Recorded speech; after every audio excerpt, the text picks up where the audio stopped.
introduce yourself first, I think. Okay, hi, I'm Judith Gold. I'm a longtime Bank Street teacher. I worked in the School for Children, and I worked in many other projects. And now I'm retired doing Open and Early Childhood Center in Zimbabwe. I'm teaching for Wheelock College in Singapore. I work with the Bank Street School in Nepal, and it's an interesting life. So, I've been asked to talk about oral language development.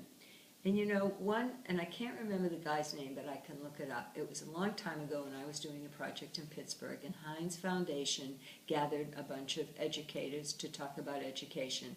And one of the professors there said, actually he's a researcher, that the most important task of teachers is oral language development.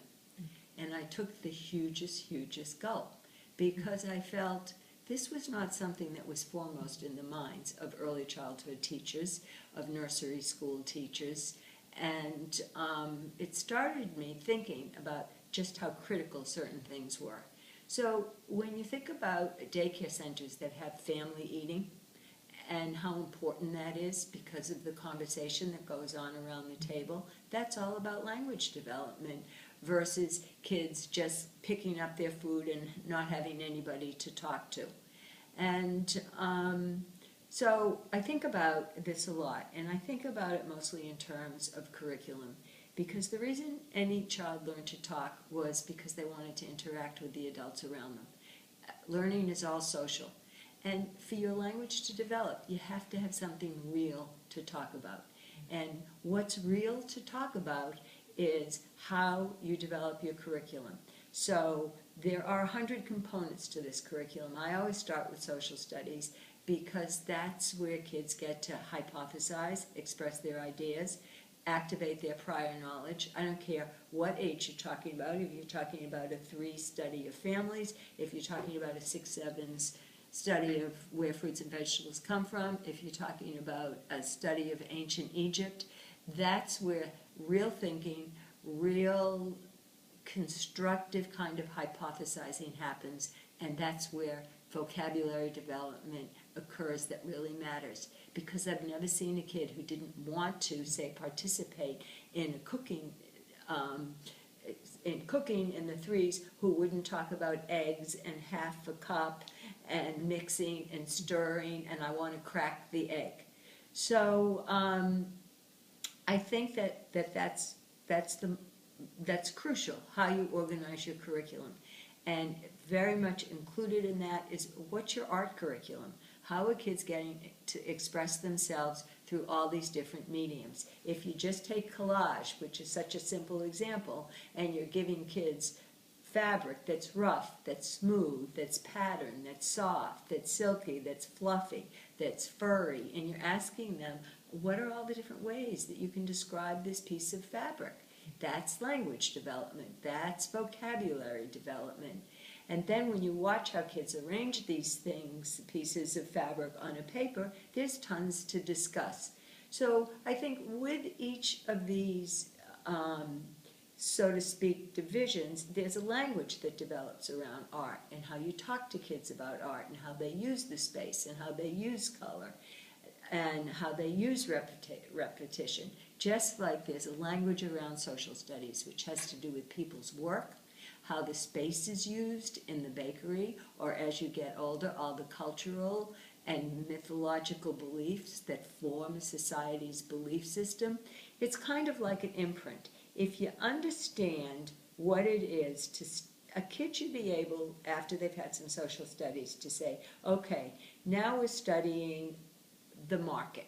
What are the things we're going to need to know about the market? Well, if they've already studied the bakery, they know they're going to have to study equipment. They're going to have to study people's jobs. They're going to have to study what makes things work. They're going to have to study all those things. And it's an imprint that goes until you get to political studies when you're older, on all sorts of social studies curriculum, be it Native Americans, be it the Inuit, be it ancient Egypt, be it the Mayan. And so it's how you expand how you think, which means you're always expanding your language. And when you're looking at young kids and you're looking at their dramatic play, I mean, what could be more full of language? There's nothing more full of language than dramatic play. And, you know, a lot of teachers feel they have no role in the dramatic play. But I think that's up for grabs as a question. And I think when you have a dramatic play corner and you're studying bakery, or you're studying the shoe store, or whatever you're studying, you bring that into your dramatic play. You want the kids to try on those roles, use that vocabulary. Because if the teacher has nothing to do with the dramatic play corner, then it's going to be the same repetitious play over and over again. And it's going to start with who's the mother, who's the father, who's the sister, who's the brother, which is fine, but that's not what should be happening for a year. And then when you switch that and you let the kids decide on their own, it usually turns into hospital, who's caring for who, who's not. But once you bring in the slightest little thing, a firefighter's hat, a construction hat, a pad of paper to list things, even a piece of fabric. I mean, there are a lot of teachers who have all sorts of clothes in there, but then there are a lot of teachers who just have a piece of fabric and allow the kids to make and become anything they want out of that piece of fabric. So again, that's all about language development. It's all about thinking. And then I think teachers have to think hard about their own vocabulary, because usually we use the same words over and over again. And a great exercise for teachers is to think of, there's the art area. What are all the different words you can use in the art area? There's snack. What are all the different ways that you can talk to the kids about having snack? And take all of those different areas in your room, and with your colleagues, just brainstorm all the different vocabulary you can use to get yourself, we all have this habit of using the same kind of words over and over again. So it's your responsibility to model language and to model the diversity of vocabulary and words. And with everything you do and everything you study, come a vocabulary list. Vocabulary list for the market, for the bakery, for the Inuit. It doesn't matter who it's for. Each study comes with the learning of new words. So I think one of the hardest things is to, once you open up your classroom and you have a morning meeting and you're asking for people's ideas, is how you manage all these ideas and how you get kids to listen to each other and build on each other's ideas. And the hardest thing is not to talk to you. And that has to do with how you arrange your room and how much space you have. Because really, if kids are sitting in a circle, you're not at the front. And I think it's really challenging to get kids to realize that they're not speaking for your approval. They're speaking to share ideas, and they're sharing ideas with the whole group, and somebody can respond to somebody else's ideas. And that you do not have to make a comment after every kid speaks. As a matter of fact, you shouldn't make a comment, because your comment is usually a judgment. And then that sets up the dynamic that everybody wants to please you.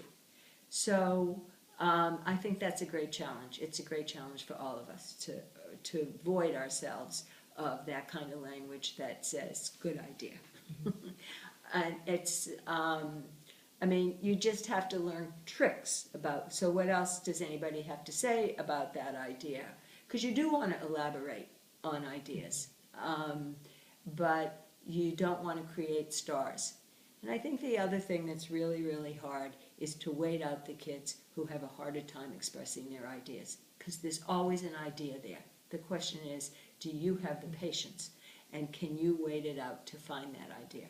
And I think there are often ways to prep kids that you know have trouble talking in meeting. We live in a culture that so values verbal abilities and verbal acuity.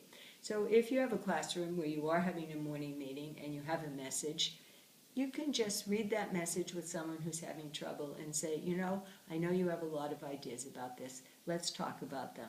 Then the child will probably say some things, and you can say, I'm going to call on you first. So you give that kid some scaffolding and some support so that they will feel free to do that and feel supported to express themselves. And then we have to acknowledge that there are lots of different modalities. And the child who can have trouble expressing themselves can be the most phenomenal artist in the world, and that's how they're expressing themselves, and all of that has to get acknowledged. So all of this has to be part of your classroom, so that kids, their strengths shine through. Because what you care about is how are they integrating the information, the knowledge. How are they processing whatever it is you're learning about, be it the blocks, be it art, be it social studies, be it science. I don't mean to not, science is just as important as anything else here. I just always talk about social studies. So, so language development is everything. Language development is how kids talk to each other on the playground. Language development is what goes on in your cafeterias. I mean, how are kids talking to each other? And language development is all about problem solving, because just as kids need strategies for learning how to read, for solving math problems, they need strategies for how to get along in the playground, or how not to fight in the gym, or whatever. And that's just as important a meeting to have with kids, because then they attach language to it, and then they can help themselves think, ooh, maybe I should count to 3 before I hit someone, or maybe I should say to that kid, it really upsets me when you do that. Because, you know, language is our source of communication.